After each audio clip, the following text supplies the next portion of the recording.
अस्सलाम वालेकुम जनाब, कैसे हैं आप सब। उम्मीद है जी सब ठीक ठाक होंगे। बात कर रहे हैं जनाब फ़िरोज़ खान और मोमिना इकबाल के बारे में। कौन नहीं जानता इन मशहूर अदाकाराओं को। जनाब अभी तक तो फ़िरोज़ खान अपने ही केस निपटा रहे थे। कभी उनकी बीवी ने उन पर कोई इल्ज़ाम लगा दिया, कभी बच्चों की कस्टडी, और कभी ये दूसरे अदाकाराओं के कोई ना कोई कांड करते हुए नज़र आ जाते हैं। खैर अभी तक तो ये नज़र आ रहा था, अब ये दोनों साथ साथ नज़र आ रहे हैं। क्या कहानी है, क्या किस्सा है, बहुत जल्दी सबको पता चल जाएगा।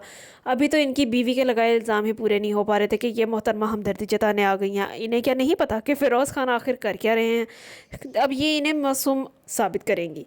मुझे तो लगता है जैसे एक दूसरे की तलाक का इंतज़ार कर रहे होते हैं कि भाई तुम यहाँ से अलग हो, हम आ रहे हैं। हम तो पहले ही लिस्ट में खड़े हुए थे।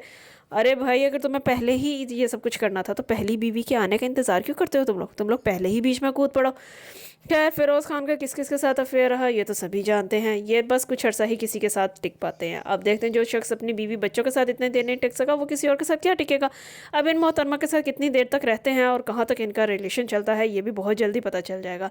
ये तो सिर्फ एक इन लोगों के लिए मजाक हो चुका है। शादी ब्याह मजाक है, साथ रहे रहे, नहीं रहे तो भाई तुम आ जाओ, तुम आ जाओ और तुम आ जाओ।